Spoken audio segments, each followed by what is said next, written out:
Oh, there are so many yummy vegetarian options out there.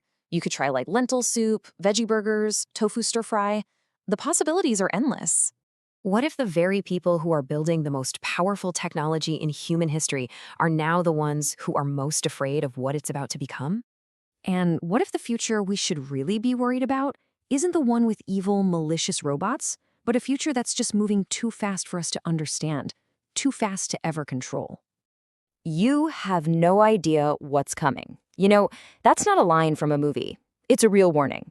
And the reason it should make you pause is because of who said it. Ilya Sutskever, one of the co-founders and the chief scientist of OpenAI. So why would someone at the absolute heart of the AI revolution say something like that? Let's unpack what this warning truly means. See, this isn't about news headlines or some wild speculation.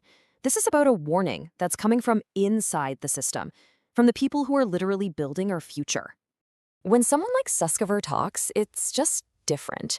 He's not an outsider looking in. He's one of the architects. He has seen the models, he's seen the data, he's seen the capabilities that you and I have no idea about. The insiders, they see the direction this is all heading, not just the products we're using today. And their concern? That's a signal we really can't afford to ignore. He said it himself. This isn't just another tech boom. He calls this the most unusual time ever. And he's very clear he's not being dramatic. The reason, he says, is because AI is fundamentally different from any tool humanity has ever created. So what's at the very core of this warning? Well, it boils down to a fear of losing control, of building systems that are evolving way faster than our ability to manage them. He talks about a future that is so unprecedented and really extreme that even he has trouble picturing what it's going to look like. This isn't just another problem that we can solve. This is a whole new reality that we are walking into, and we are completely unprepared. And to really get this warning, you have to kind of rewire how you think about the threat. Our whole culture, our movies, they've trained us to imagine one specific kind of AI danger. But the real one, it's much quieter and way more likely. We all think of Skynet, right? A conscious AI that wakes up and decides it hates humanity. But honestly, that's a distraction. The real danger isn't malice. It's competence at an uncontrollable speed.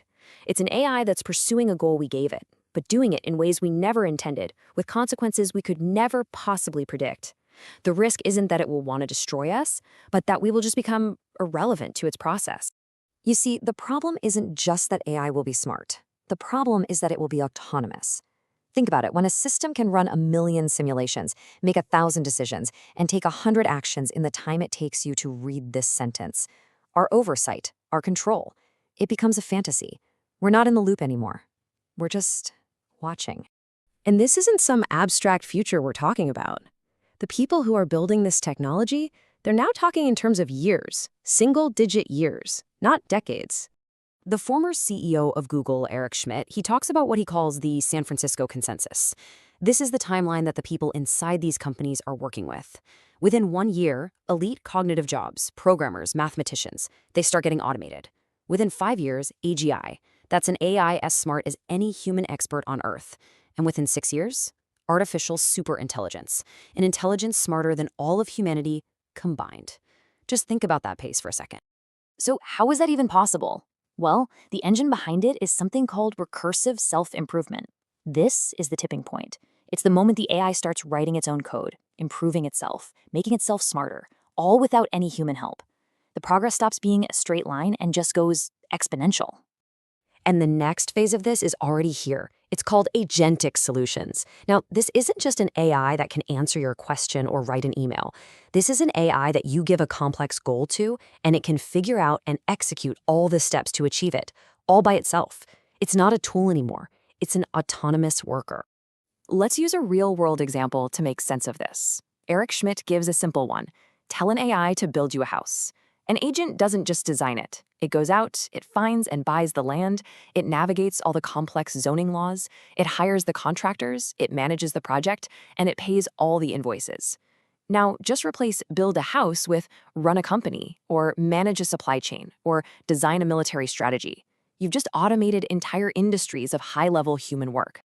And this points to the core problem that Schmidt keeps highlighting. He says it flat out. Our society has no framework for this.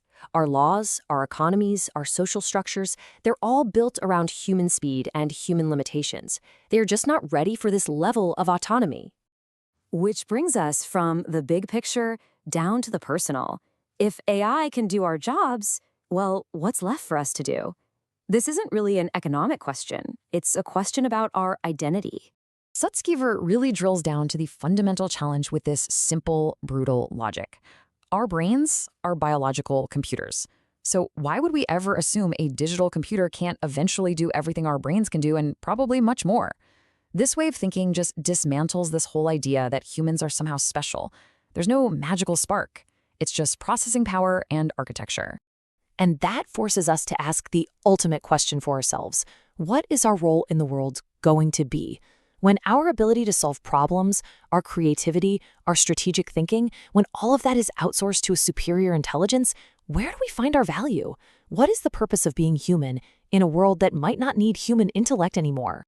And this might be the most important question of them all. We are building a world that is optimized for incredible, radical efficiency. But are we doing that at the cost of human meaning? All of these warnings, all these timelines, they all lead to one final, deeply uncomfortable question, and it's one that the people building this technology are asking themselves right now. Are we still in the driver's seat? Is anyone? Or have we built a machine that's so complex, moving so incredibly fast, that we already crossed some critical line without even realizing it? You know, the point of all this isn't to give you answers.